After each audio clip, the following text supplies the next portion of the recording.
It's May 20th, 2003. In Osaka prefecture's southern section lies the quiet suburban area of Kumatori.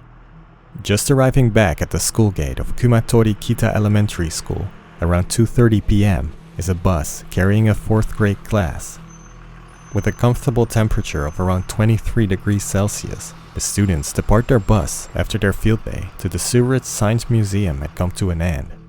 After a few final words from their teacher in front of the school gate, students were dismissed and started making their way home about half an hour earlier than they usually would.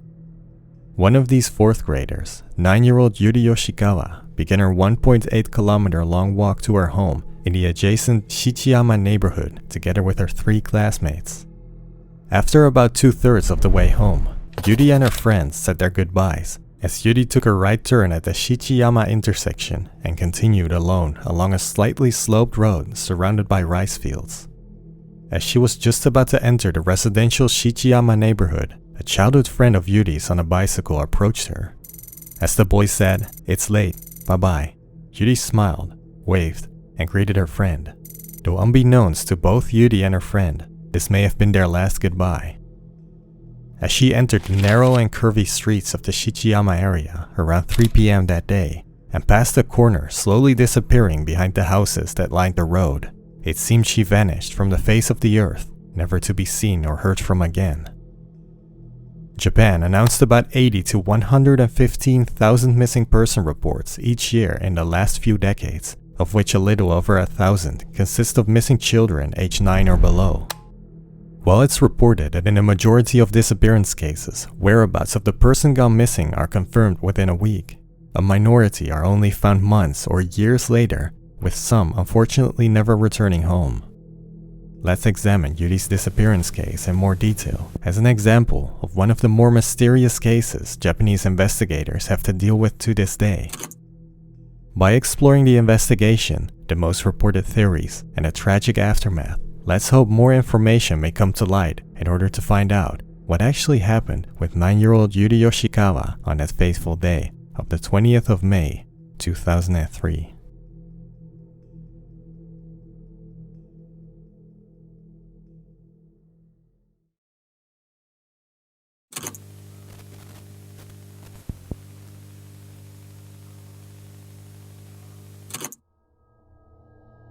The Yoshikawa household at the time consisted of father Nagaki Yoshikawa, mother Miwako, their 12-year-old son, 9-year-old daughter, and their grandparents. Although one blog post described the Yoshikawa family to have owned a sake brewery in the past, it had allegedly closed by the time Yuri was born. Another source mentioned both of their parents to work as teachers.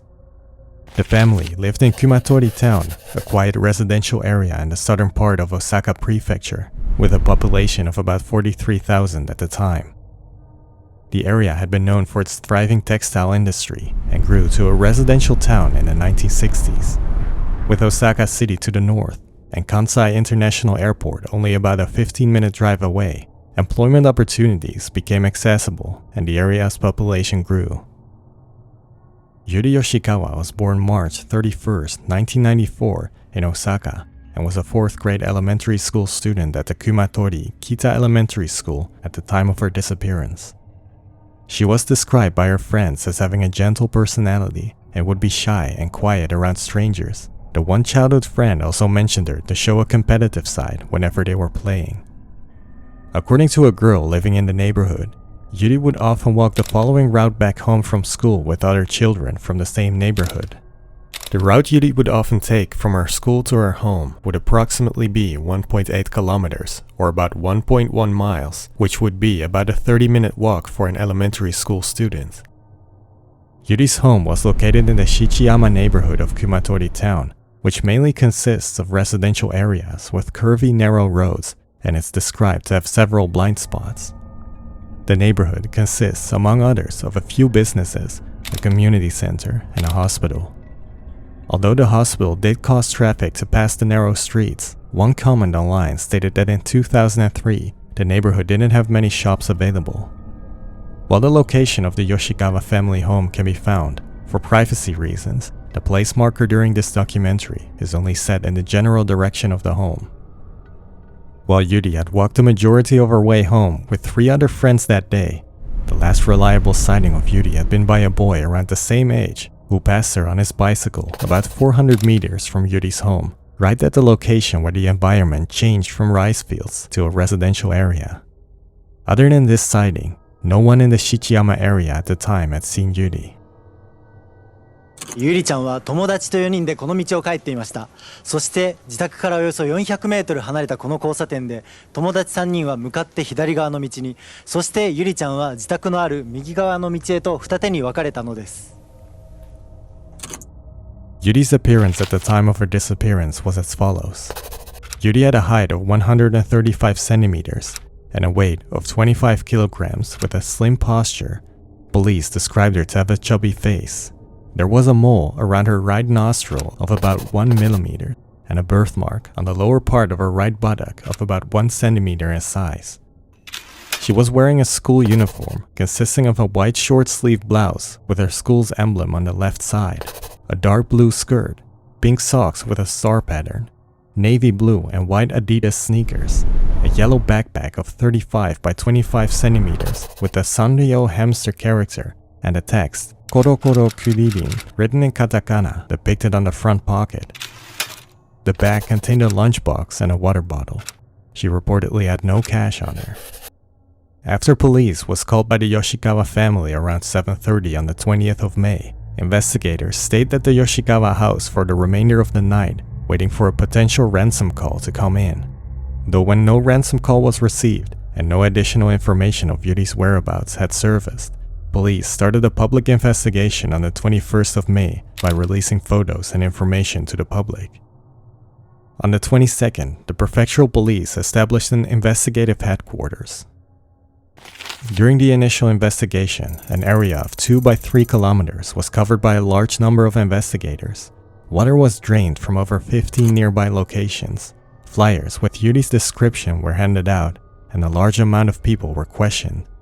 While some sources reported Yuri to sometimes take another route home, these would have been covered by the search radius as well. In addition, checkpoints were set up to investigate those passing the area. While in the initial investigation, a few suspicious vehicles were reported to have been seen around the scene, police were unable to identify the owners of the vehicles. Information about the spotted vehicles varies somewhat between sources, though the following has been reported about the initial investigation. The first vehicle is a black passenger car, a car that had been seen 5 times around the Shichiyama neighborhood before Yuri disappeared. Furthermore, a similar car was also allegedly reported to be speeding past Yuri's house at around 3 p.m., around the time she disappeared. The second vehicle is a red passenger car that had been described as a sports car by some sources. This car was reportedly parked on the street near the scene. The third car is a white sedan. No more information about this car is known. In May of 2004, 2 more cars were reported, the first being a white light van and the second a white station wagon. Both were reported being parked near the scene as well. Other than this, investigators couldn't find any trace of Yuri around the scene, as if she had vanished into thin air. Yuri's belongings were not found. There hadn't been any trace of an accident or anything that could be examined for DNA, and locals said they had not seen or heard anything other than the described cars. Furthermore, at the time there seemed to be no security cameras in the area covering the road Yuri would usually take. According to data of the Prefectural Public Safety Division, there was only 1 camera installed by a local government in the town at the end of 2009. The number of cameras installed before that was unknown. Today, it's reported that about 100 cameras are operating around the area, with one senior investigator saying, "Nowadays, we would have been able to track a culprit in a relay investigation using security camera footage." Case leader and head of the Criminal Investigative Division of the Osaka Prefectural Police at the time, Masayoshi Sakaguchi, mentioned in an interview with the Asahi Shimbun, "I was really shocked that she had been taken at a place like this. The area where she is believed to have been abducted was a very short distance away, and it was in broad daylight. I walked along wondering what could the perpetrator be able to do in this time." According to some visiting the scene, the general outline of the area has not changed much since 2003. which seems to fit with historic Google Earth data from May of 2003 compared to the current satellite images. To examine the disappearance in more detail, let's take a look at the timeline investigators constructed after gathering information from their initial investigative efforts.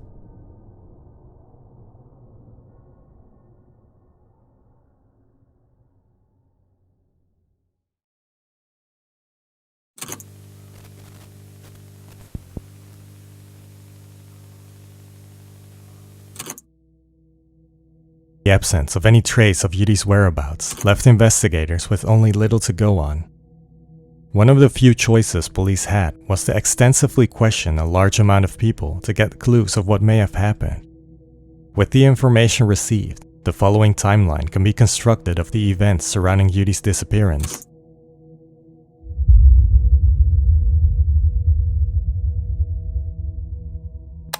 In the morning, Yuri wakes up an hour earlier than usual and got ready for school. She put on her uniform and brand new shoes.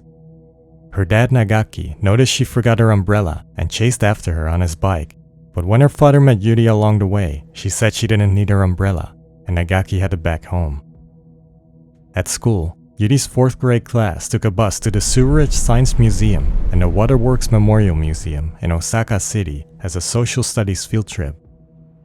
After their tour was over, the students had eaten lunch and departed the bus to make the 40-kilometer return trip to their school.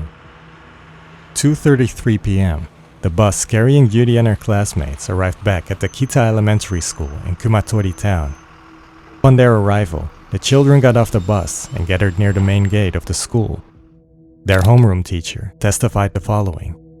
After explaining the precautions to take when returning home near the main gate, class was dismissed. Due to the field trip, the children went home about 30 minutes earlier compared to normal school days.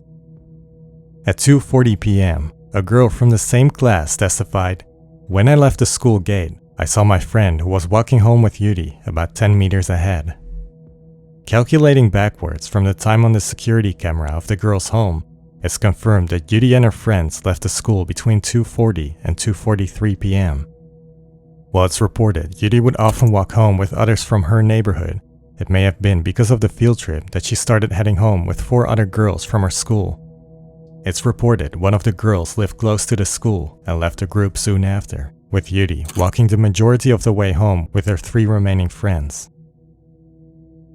The route Yuri would usually take from the school to her home would approximately be 1.8 kilometers, or about 1.1 miles, both through narrow suburbs and more open areas along rice fields, as seen in the following overview. The more direct route home would approximately be 1.1 kilometers, or almost 0.7 miles, though the reason for the extended commute home might have been to walk with friends, or because the longer route consists of more proper sidewalks. 2:57 p.m. After having walked 1.2 miles, Yuri took a right turn at the Shichiyama intersection to make her way back home, separating her from her 3 friends who reportedly continued in another direction to their homes. Yuri had walked a little ahead of her friends, but one of her friends said bye-bye to Yuri, who was about 40 meters ahead. Yuri then turned around and waved while saying bye-bye in return. Yuri then continued to make her way up the slightly upward sloped road along the rice fields and bamboo forests. Her friends testified to have seen her walk till about the point where the road divides. Yuri would usually take a left turn, and due to the curving of the road, her friends would no longer be able to see her. 2 minutes later, at 2:59 p.m., about 150 meters after the Shichiyama intersection, only 400 meters from Yuri's home, a boy who was Yuri's classmate and childhood friend headed in the direction of the Shichiyama intersection from his nearby home and passed Yuri on his bicycle around the area where the road divides. For the sake of the story, let's call this classmate Boy A. Boy A called out, "Are you going home? It's late. Bye-bye." Yuri smiled, waved, and greeted her friend. This is the last place where Yuri had been confirmed to be seen alive. 3:20 p.m., about 20 minutes later, and 200 meters ahead of where Yuri met Boy A riding his bicycle, a man had been painting a shop on Yuri's route. The man testified, "I heard a girl humming a nursery rhyme or something. I saw an elementary school girl walking by herself with a yellow backpack. Another source also mentioned the man to have remembered the girl to be wearing something pink, which could refer to Yuri's pink socks that day. Based on this testimony, police initially believed this to be Yuri. However, as it would take a middle school girl about 3 to 4 minutes to walk the 200 meters from where Yuri met boy A to the location of the shop, the timeline doesn't seem to add up, as it's more likely Yuri would pass the shop at around 3:02 p.m. The painter also testified that he saw the girl with a backpack, but that he hadn't seen her face, meaning it could have very well been another elementary school girl. To confirm the testimony and the time of boy A who saw Yuri before her disappearance, police conducted multiple interviews with those who were nearby at the time. The time Yuri met boy A was confirmed as follows. At 2:55 p.m., a delivery man picked up a package at about 300 meters from where Yuri met boy A and only about 150 meters from Yuri's house. The timing is confirmed on his terminal. At 2:57 p.m., the delivery man then passed a female pedestrian about 2 minutes later, according to his testimony. While the female pedestrian said, "I left my house and was overtaken by a delivery vehicle." She said her memory was hazy and couldn't be certain of the time. Just after the female pedestrian was passed by the delivery vehicle, she testified, "I passed a first-grade boy on his way home from school." For the sake of the story, this boy will be referred to as Boy B. Boy B testified he had just passed Yuri's friend, Boy A, before passing the female pedestrian, which likely happened around 2:56 p.m. While Boy A mentioned, "After I called out to Boy B, I looked at the store clock and it said 3:05 p.m. This testimony contradicts the testimony of the female pedestrian and the delivery driver. In the end, it's believed the most likely time Yuri and Boy A crossed paths was around 2:59 p.m. This means the painter had likely seen a girl who was not Yuri, which means that the painter had not reliably seen Yuri pass the shop.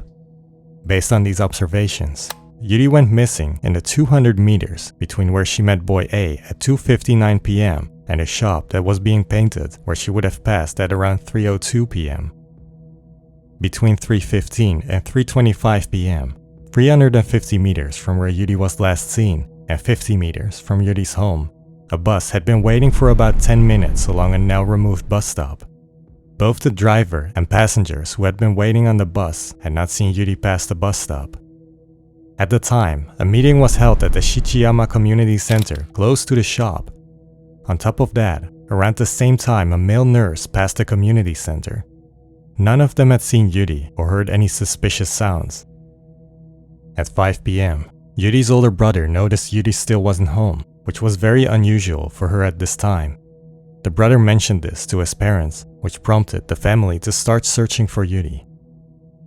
At 6:30 p.m., while the Yoshikawa family searched the surrounding areas for their daughter with the help of local residents, the school was called to report Yuri had not returned home.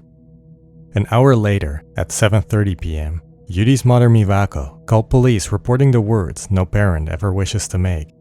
"My 4th grade daughter hasn't returned home." Police immediately went over to the Yoshikawa home and suspected Yuri to have been abducted. Expecting a ransom call to come in, police stayed at the Yoshikawa home, though after anxiously waiting throughout the night, the phone remained eerily silent, which prompted police to launch a public investigation the subsequent morning. With Yuri seemingly having vanished without a trace and investigators grasping at straws in this mysterious disappearance case, multiple speculations started to arise to answer the question, what happened to Yuri? While some commenters online believe Yuri could have ran away, she reportedly had no problems at home or school, which caused police to focus on possibilities with the involvement of a culprit. Let's take a look at some of the most talked about theories by police, journalists, locals, and those speculating about the case online to learn about the possibilities of what could have happened in the fateful few minutes in which Yuri disappeared.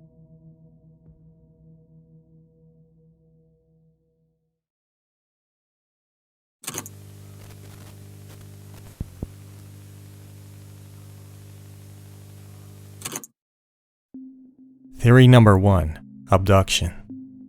By far, the most proposed belief is that Yuri was kidnapped by either a stranger or someone that she knew. To get a lead on Yuri's whereabouts, police investigated every household in the Shichiyama neighborhood, business personnel coming in and out of the area, outpatients at the nearby hospital, and those with a criminal record in the area. It's also reported that around 2005, the Osaka Prefectural Police requested the efforts of the Metropolitan Police to share information. Unfortunately, it seems police couldn't find any significant suspects that would have taken Yuri. It was later reported by a minority of sources that Yuri would sometimes take another route close to her home that would deviate from her usual route, in which she would take a dirt road which cars couldn't pass. The route would allegedly mean she would not pass the shop where the painter was working, though the exact route is not explained in detail. On the 20th of May, 2013, exactly 10 years after the disappearance, new information was called in to police that could support the abduction theory. At the time, a witness saw a reenactment of the scene and remembered a strange incident that happened around the time of the disappearance at that location. The witness described the following according to the Asahi Shimbun. There was a white sedan-type car parked around this area, while from the opposite side a taxi approached. I remember thinking, what an annoying sedan, and peeked inside as I passed it. In the passenger seat, I saw a crying girl. In the driver's seat was a man staring at me, and I got scared.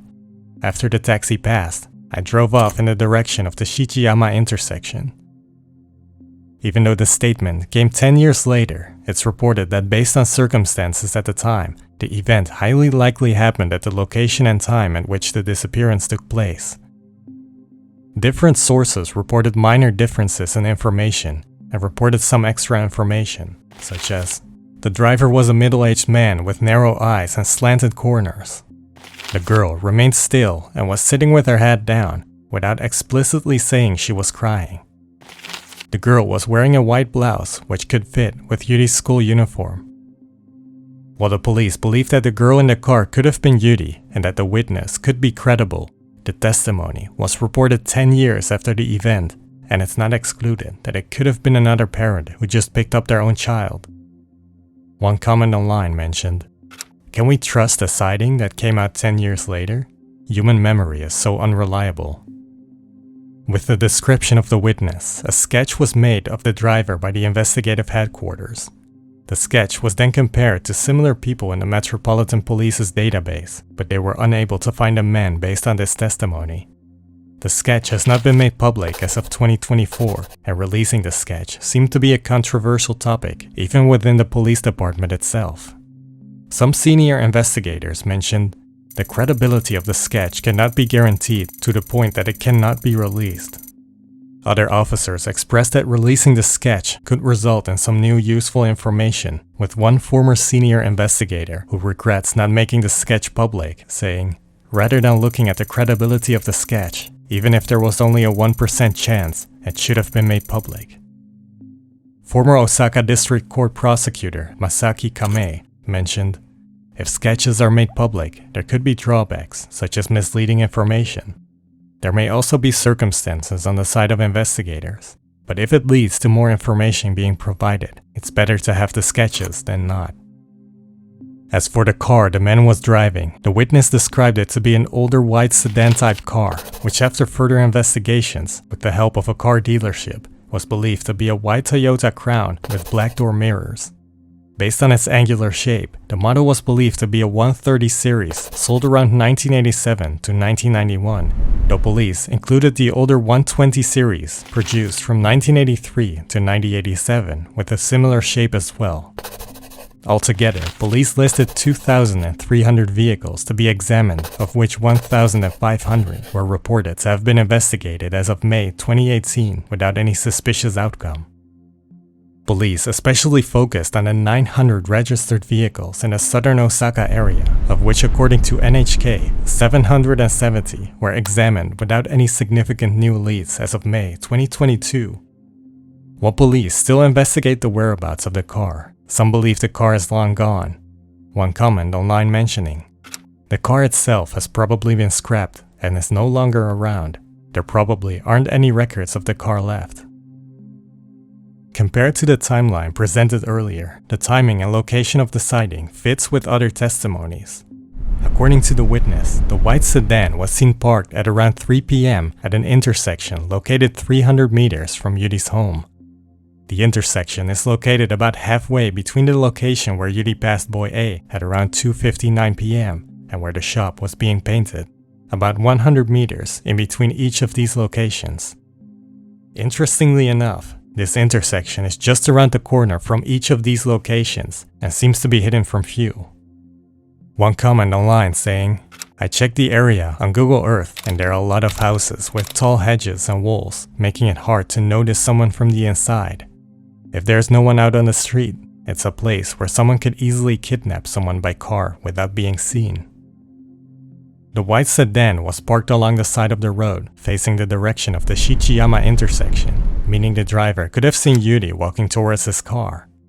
The witness's car drove in the direction of the Shichiyama intersection and passed the white sedan, and when a taxi approached from the opposite side, the witness slowed down and took a look to the left and saw the man and girl in the white sedan. If this girl is in fact Yuri, how did she get into the car? One possibility is that Yuri knew the man and got in the car of her own free will, though in this case, police would probably have found a clue as to who the man in the car was during their extensive and continuing investigative efforts. Another possibility is that Yuri was lured into the car by a stranger. Those who knew her believe this to be less likely, as she is described as a shy and quiet person who wouldn't follow a stranger. A final possibility is that she was forced into the car. Especially since the disappearance happened in only a few minutes, Yuri being forced into a car would be a valid scenario. While possible, no one in the neighborhood had heard anything such as a scream, and no evidence was found of a struggle. The testimony about the white sedan was reported by the witness exactly 10 years after Yuri's disappearance, though police only released this new testimony to the public in 2018, 5 years after it was reported. One of the investigators at the time explained the reasoning for the delayed release of information as follows.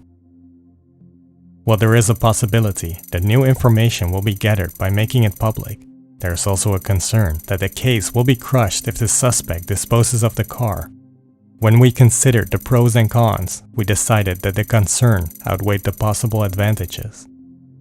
It's also reported that only in 2018 could investigators narrow down the car to a Crown 130 series, after which they decided to unveil what the vehicle may have looked like.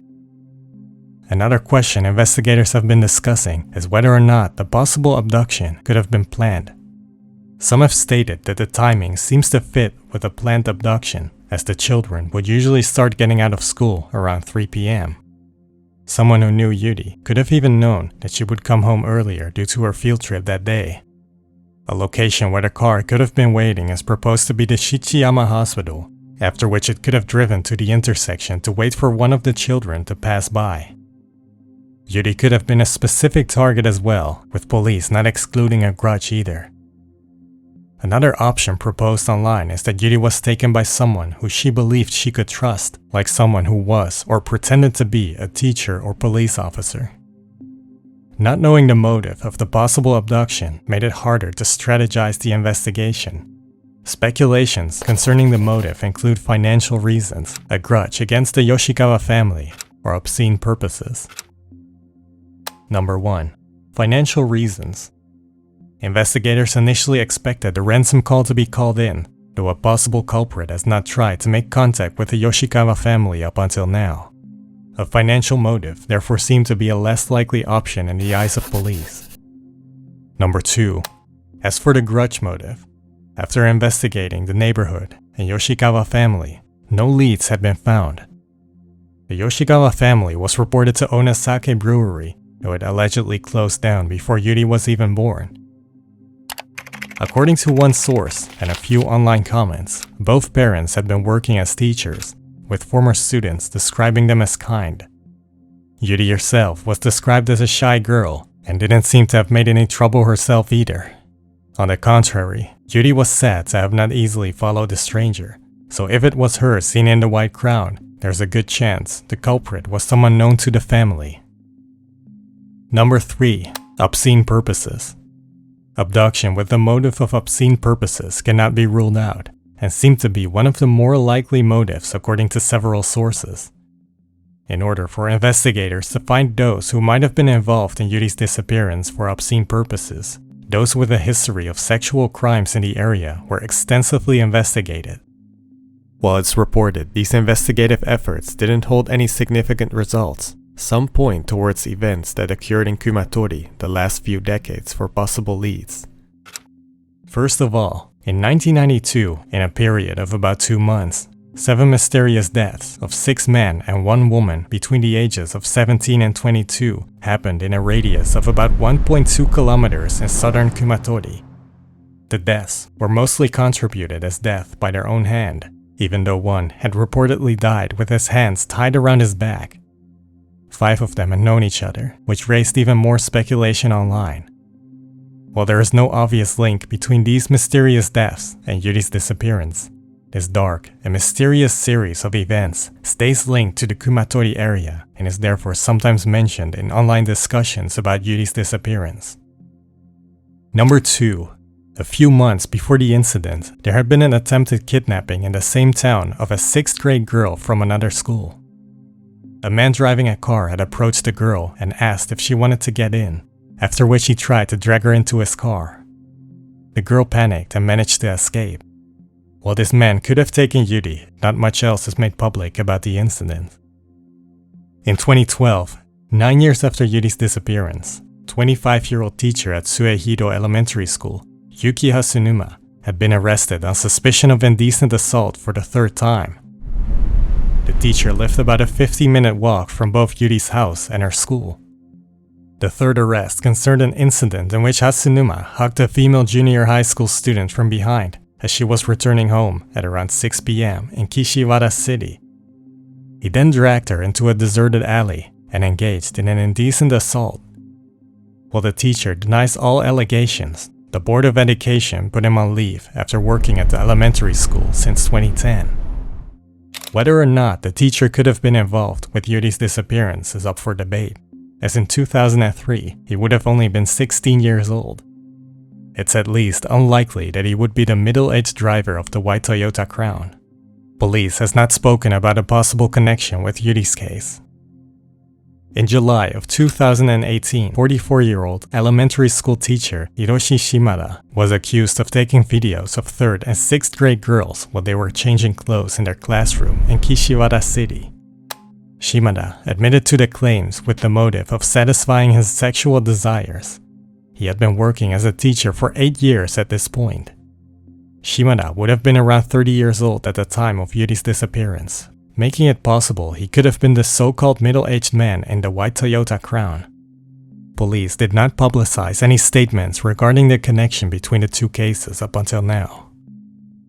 Some have also tried connecting Yuri's disappearance with murderer Kaoru Kobayashi, who was in his mid-30s at the time.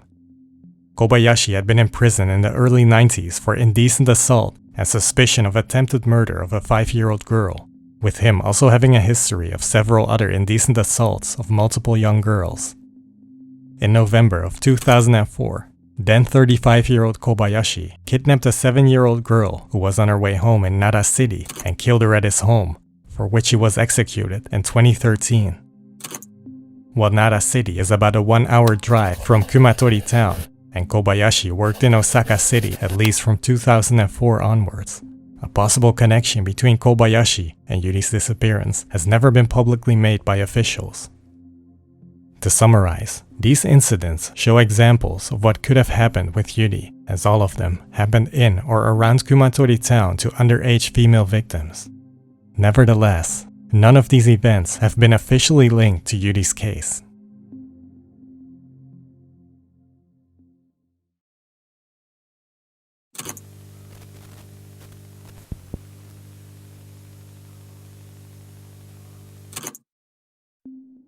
A second proposed turn of events police thought of, especially in the initial stages of the investigation, is that Yuri was involved in a traffic accident. The streets running through the neighborhood Yuri was last seen are narrow and consist of multiple blind spots. The limited visibility for those driving through does give rise to the possibility that a slim, 135 cm tall 9-year-old would be overlooked. In addition, The Shichiyama hospital is located near the street where Yuri disappeared, and it's reported that cars would frequently use the street to reach the hospital. On the other hand, weather conditions were reported to be clear and would not have lowered a potential driver's vision that day. According to the Japan Meteorological Agency, the temperature in Kumatori that day around 3 p.m. was around 22 to 23 degrees Celsius, with Yuri's friends describing the weather as if it was an early summer, according to one interview. Some refer to the hit-and-run incident of 3-year-old Sakunosuke Tabata as an example of what could have happened.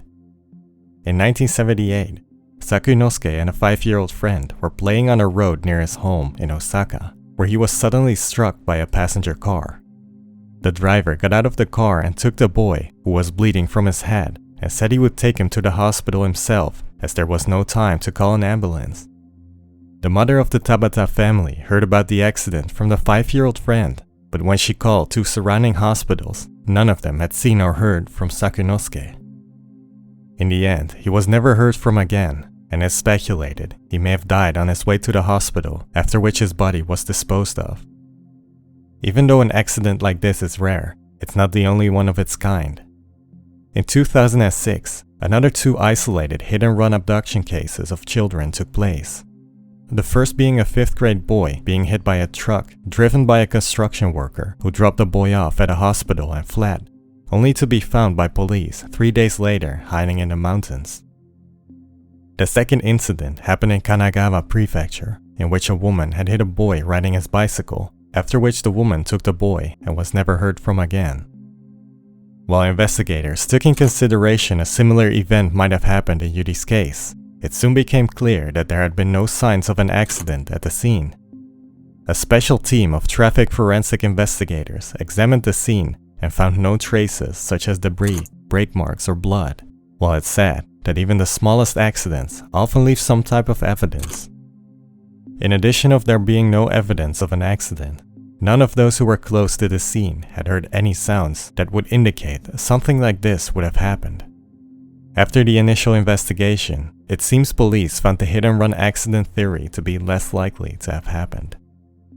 One source did report that somewhere around 2015, a suspect with ties to a Yakuza gang seemed to have emerged after a car accident investigation, though his alibi at the time of Yuri's disappearance was solid, and even a polygraph test was conducted, after which police concluded he wasn't involved.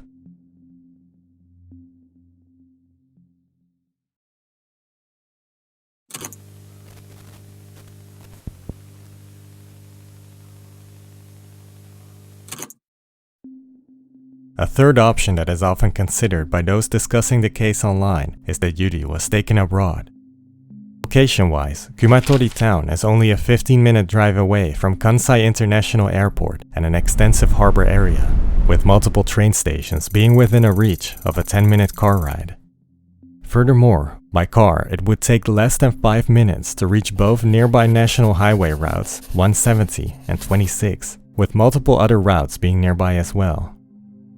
This means that if Yuri was abducted by car, there would have been countless fleeing routes in basically all directions without being seen as suspicious. As with multiple other cases at the time, the possibility of North Korea being involved with the disappearance was implied by some. The reason this option is mentioned in multiple sources is because less than a year before Yuri's disappearance, then Japanese Prime Minister Junichiro Koizumi visited North Korea on the 17th of September 2002. During this first Japan DPRK summit, then North Korean leader Kim Jong-il admitted and officially apologized for the abduction of 13 Japanese abduction victims, of which at least 4 were still said to be alive. The following month, 5 abduction victims were returned safely to Japan. One of these victims was Hitomi Soga, which shocked the general public since Soga's disappearance had not been linked to North Korea up until that point. Hitomi Soga's case gave hope to many families dealing with the disappearance of their family member, and at the same time caused many to consider North Korea as the culprit in several other mysterious unsolved disappearance cases. The Investigation Commission, a missing Japanese probably related to North Korea, established itself in 2003 and gathers and shares information concerning those who might have gone missing due to North Korean activity. As a result of their work, the 1000 series list was made, containing hundreds of names of missing people whose suspicion of having been abducted by North Korea cannot be denied. In 2013, the National Police Agency published a similar list of missing people whose abduction by North Korea cannot be ruled out, which are shared by multiple prefectural police offices across Japan. While only the names of those are published of which family members have given permission, Yuri's family has been open about the investigation into their daughter's disappearance. Since Yuri's name is not present on either of these lists, it seems authorities believe there is only a small chance of North Korea being involved.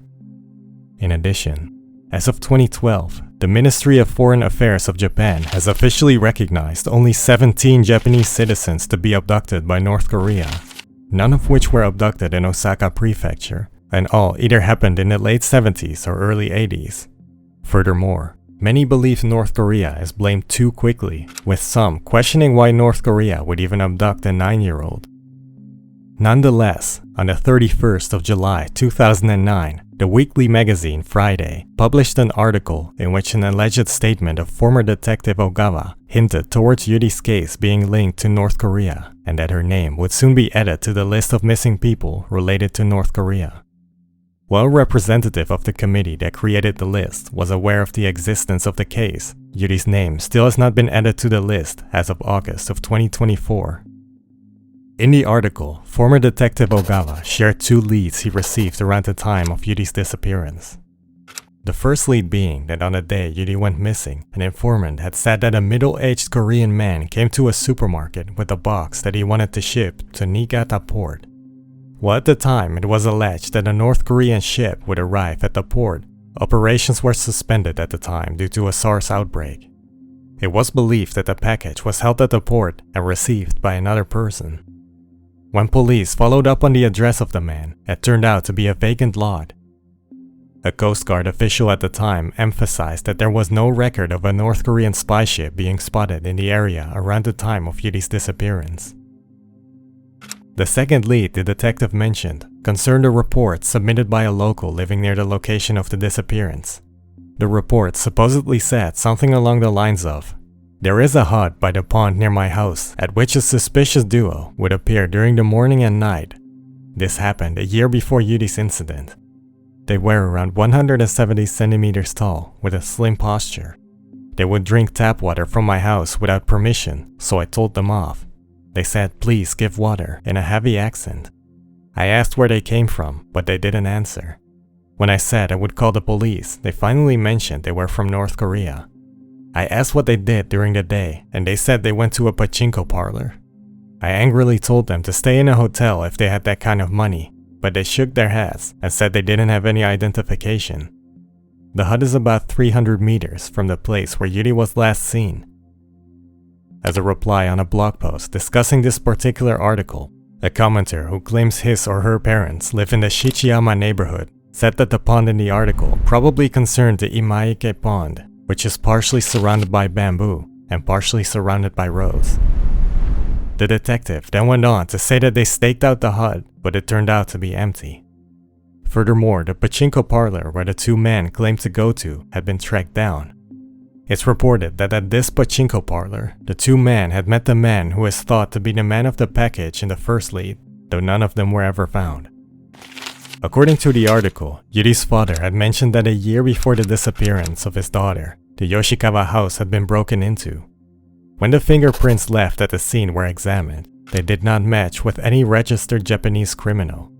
Investigators had mentioned that there was a possibility that the crime had been committed by a foreigner. Representative of the Committee of the Investigation of Missing Persons said that North Korea continued their spying activities even after the Japan DPRK summit, and while the official recognized abduction cases seem to be those that happened in the 70s and 80s, people have still been added to the list where the possibility of North Korea being involved cannot be ruled out after North Korea had apologized at the first summit. Regardless of the theories, one of the most important questions for the Yoshikawa family is Yuri still alive? While prefectural police websites post information about unidentified bodies they found over the years, information is often limited. Most of the unidentified bodies are estimated to be over 40 years old and male, with no one fitting Yuri's description or age in either Osaka prefecture or in the nearby prefectures of Wakayama and Nara in 2003. Others believe there is still a possibility she's still alive after all these years, with one comment stating, "There is a chance she's still alive, being held captive or whatever. But even if she is, she will probably be a different person by now." Another comment added, "Considering the Niigata incident in North Korea, the possibility that she's still alive somewhere is not zero." The Niigata incident the commenter is referring to concerns the 1990 case of 9-year-old Fusako Sano, who was held captive for 9 years by a then 28-year-old man after she was abducted on her way home. The girl was eventually discovered on the second floor of the culprit's home by a healthcare worker and was rescued. The case received widespread media attention due to Sano's rescue, despite her being missing for more than 9 years. The case gave hope to parents of other children who had been missing for longer periods of time and is often referred to in long-standing missing person cases like Yuri's case or Asami Chida's disappearance case in Hokkaido. Another more recent example of a similar case concerned the kidnapping of a 13-year-old girl in Osaka City, Saitama Prefecture. The girl was held captive for a period of 2 years by a university student before escaping her captor. While these cases do show examples of missing children being rescued after longer periods of time, chances of Yuri being found alive are getting smaller every year.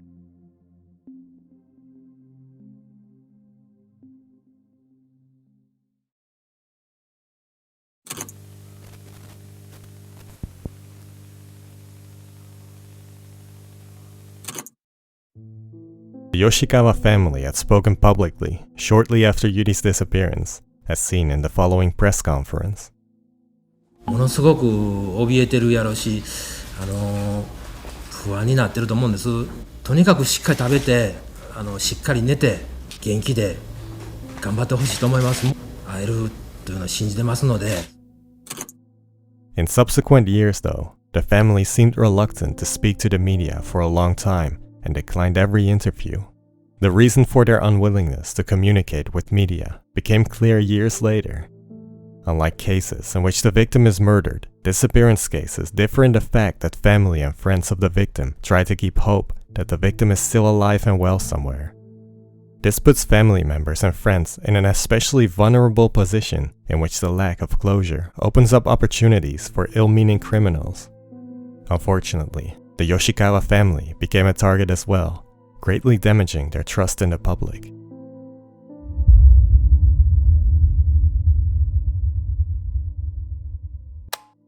On the 25th of December 2003, 58-year-old unemployed Sugimoto Tadashi made threatening phone calls to the Yoshikawa household in an attempt to blackmail 3 million yen in exchange for their daughter. When the family asked if he had taken Yuri, he responded with, "Yes, someone I know did it." When police investigated the bank account the Yoshikawa family was supposed to give the money to, they noticed it had been checked in Kyoto City. The video footage of the individual who checked the account resembled Sugimoto, who admitted to the crime and was arrested shortly after. Sugimoto mentioned, "I was in trouble because I had no money. I remembered a poster of Yuri that I had seen a long time ago and thought I could get money by blackmailing her family." Father Nagaki responded at the time, saying, "When I got the phone call, the thought crossed my mind that maybe this was the culprit who had taken Yuri. All I can do is pray for my daughter's safety and wait."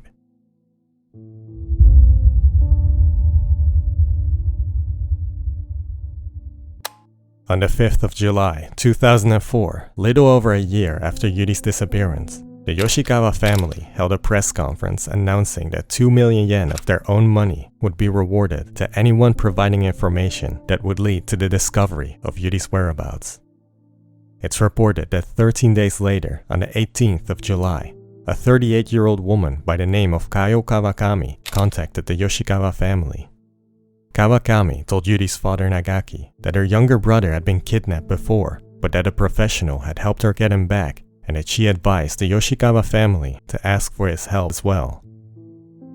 Soon after, Yuri's father contacted the so-called professional who introduced himself and claimed that he rescued the woman's brother and that he knew where Yuri was. In actuality, his name was Hiroki Nakatani, a 39-year-old unemployed man from Osaka Prefecture's Sakai City, who was married to the woman who had initially called the Yoshikawa family. Yuri's father and Nakatani met that evening at a location in Sakai City, Sakai Ward. During the meeting, Nakatani scammed Yuri's father for 100,000 yen by claiming, "Yuri is in Mie Prefecture. I'll go check on her. Please give me some transportation money." Not long after, Nakatani called to say that he had taken Yuri into custody, though when the Yoshikawa family requested to meet her, Nakatani evaded the request. "She's mentally unstable right now. I'm watching over her," is what the family was told. To keep the family sending money, Nakatani sent blurred photos of Yuri that had been publicized of her and pretended to be Yuri through several text messages. Nakatani proceeded by sending the Yoshikawa family messages as, "I need living expenses. Please send money for taxi fares," and she was brought to a theme park in Kyushu. To prevent the police from interfering, Nakatani manipulated Yuri's father by creating distrust in the police by saying, "The police won't be able to find her. They suspect your relatives." As a result, the Yoshikawa family was scammed for 470 times, totaling an amount of around 70 million yen over a period of 4 years. To afford the payments, Yuri's father used savings from their children's education insurance policy and eventually ended up selling land. It was only when the Yoshikawa family allegedly ran out of money that they decided to consult the prefectural police about Nakatani and his wife Kayo, who were arrested not long after on the 6th of December 2008. It's reported that Nakatani and his wife started living in luxurious hotels, bought expensive items, were addicted to gambling, and traveled everywhere by taxi. The couple started living in an apartment in Sakai City in 2006, using the money they received from the Yoshikawa family to pay for their extravagant lifestyle.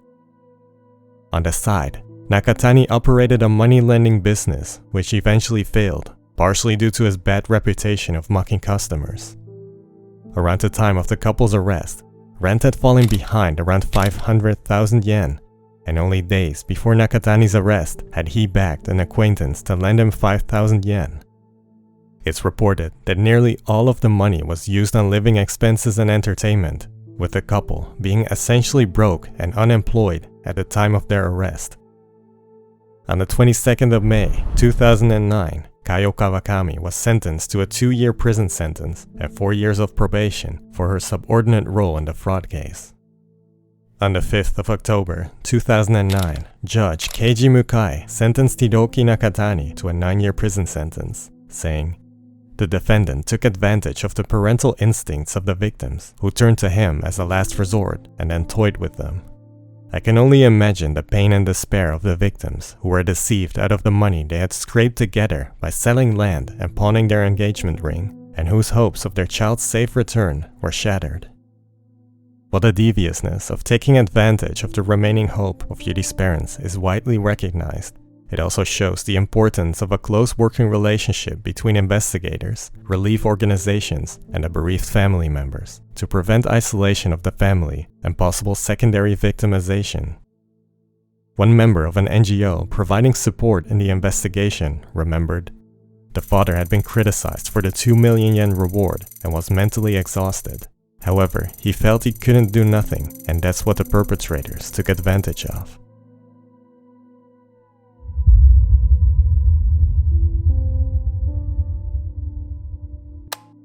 Another problem families of missing people sometimes have to deal with is slander, especially online.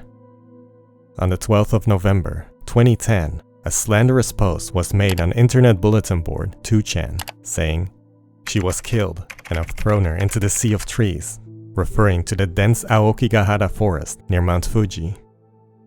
Police eventually arrested 29-year-old Kyoto resident Shinzo Oyama, who admitted to being the poster, saying, "I thought that if I wrote about Yuri, it would have more impact."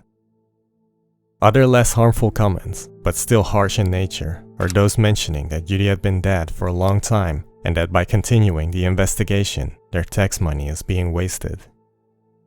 Again, these posts show how vulnerable the family of missing people are for harassment, causing them to isolate themselves while fighting a harder battle than they already were. One reporter stated in 2018, "I asked 3 times if I could meet them, but they flat out refused. Looking at the appearance of their house, I felt like time had stopped. I realized that this is what it means for a case to go unsolved."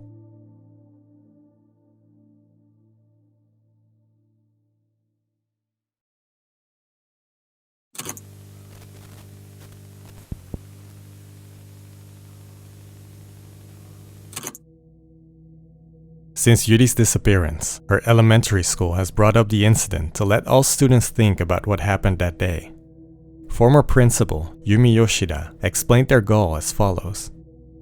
"I want them to realize that each and every person in front of them is irreplaceable and that we cannot afford to lose a single one of them." A work of art made from thousands of folded paper cranes by students and teachers at the time remains in the school to this day, wishing for Yuri's safe return.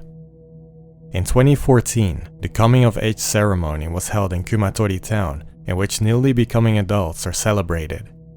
At the ceremony, a song called "Outside the Window" was sang for Yuri by 360 of the new adults attending the ceremony in the gymnasium, where by then the 19-year-old Yuri would have been if not for her disappearance. In May of 2023, 20 years after Yuri's disappearance, the 3 friends who walked with Yuri until the Shichiyama intersection appear in a TV program as they walk along the route from their former elementary school to the intersection.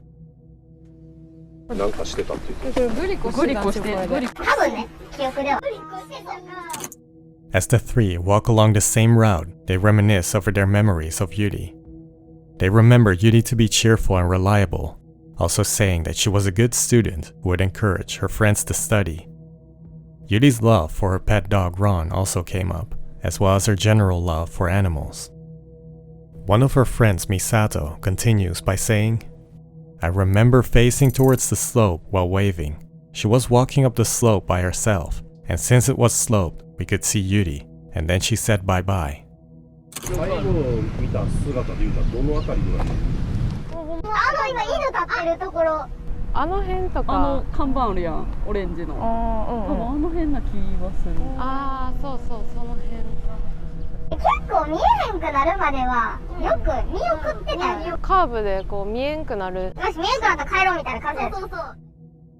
At the time it was discovered that Yuri had disappeared, Misato remembers that when she saw the adults frantically searching for her friend, she realized that something terrible had happened.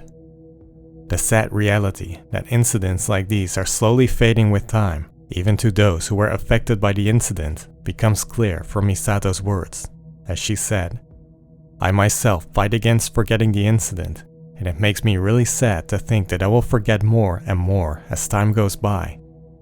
私たちですら思い出せることがもうだいぶなくなってきてるので、なんとかしてこう今の心境を話すとかで忘れられないようにしなきゃなっていう。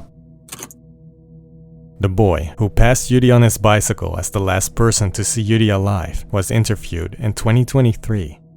In the interview, he mentioned he and Yuri went to the same nursery school and elementary school. He would often play with Yuri at the park and said they were like family. The night Yuri had not come home, his family received a call and he was asked, "Have you been playing with Yuri today? She hasn't come home." By the time of the interview, almost 30-year-old man remembers all the adults rushing in a hurry and questioning him with words he didn't understand. The friend mentioned he dreamed about the last scene many times where Yuri waved at him after saying bye-bye, with feelings of regret remaining of him not staying with Yuri after meeting her that day. "I'm turning 30 this year. Time is moving forward for me alone. When I think about it, I feel frustrated," is what he mentioned. From 2007 onwards, the National Police Agency provided up to 3 million yen as a reward for anyone providing information that leads to the solution of this case. Professor Masahiro Tamura of Kyoto Sangyo University mentioned that in a case where there were no remains at the scene, it's crucial to ask the public for information in order to have a chance of finding a solution. According to him, there are cases in which suspects share their crimes with third parties, which could be an opportunity for police to solve the case. Up until 2023, 7 other cases have paid out reward money for providing information to police. One of these is the stabbing and murder of 16-year-old Shota Tsutsumi, who was found dead on a sidewalk by his girlfriend with stab wounds in his neck.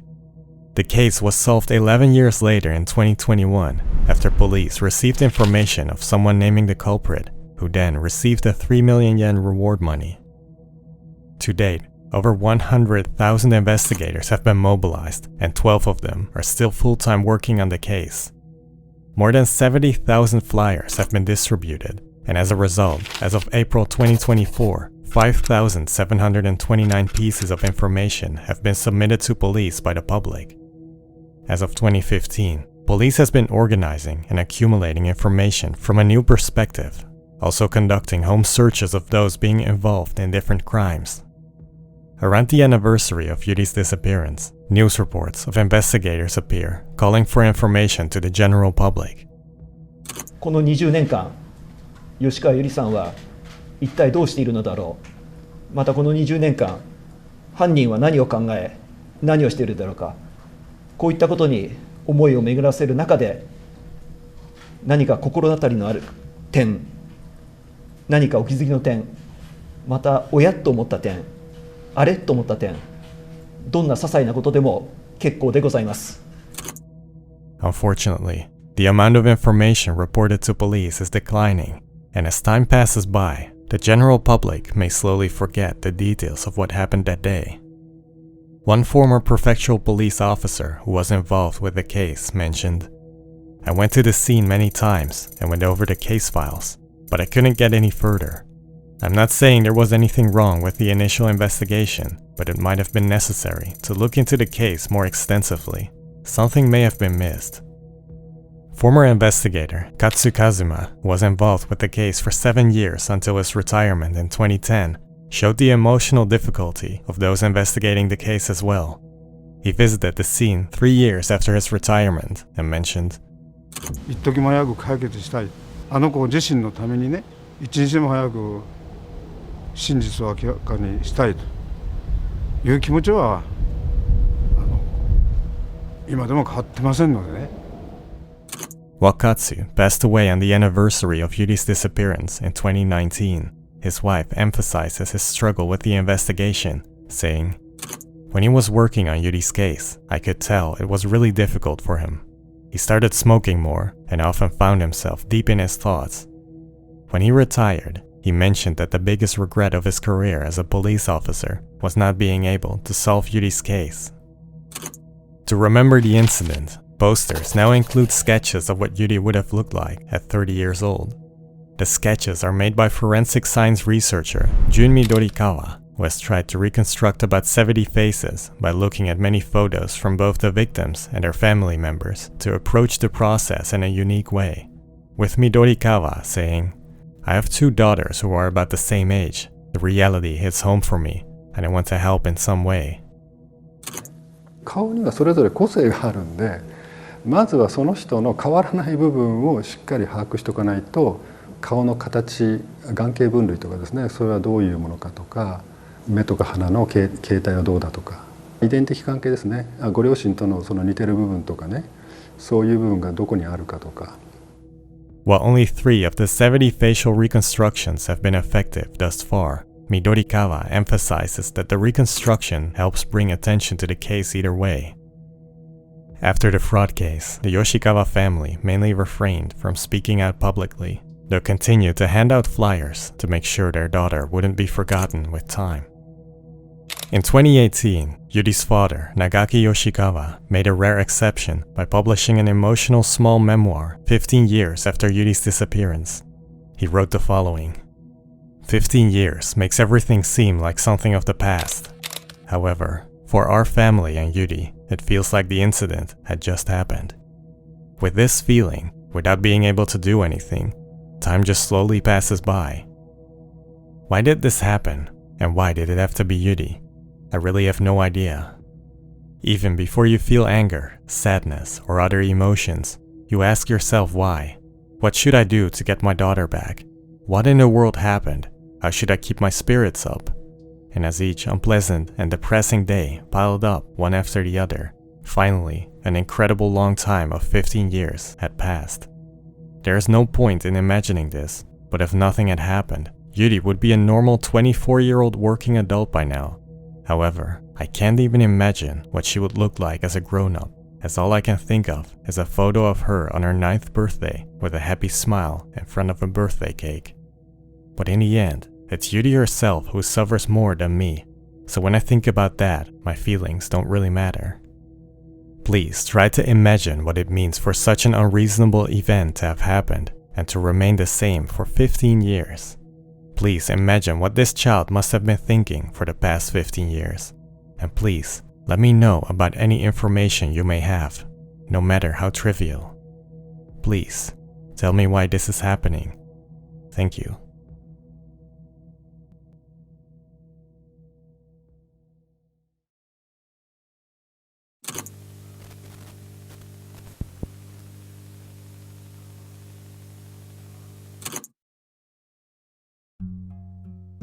One of the more well-known Japanese disappearance cases, Yuri Yoshikawa's story is just one of the many children vanishing into thin air in Japan every year.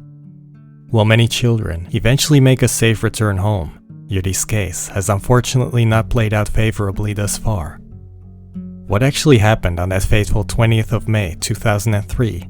Were police close to catching a possible culprit at the time? Is Yuri still alive? And will the Yoshikawa family ever be reunited with their daughter? Are questions without answers up until now. With more than 20 years without any sign of Yuri's whereabouts, her family, friends, and investigators are eagerly waiting for Yuri's return. And while her parents try to stay strong, their fight against the fading memories of the public only gets tougher with time. Nonetheless, with hope in their hearts, their call for information leading to Yuri's whereabouts continues. If anyone watching has any information regarding the disappearance case of Yuri Yoshikawa, please contact the proper channels as seen on screen for the sake of the Yoshikawa family.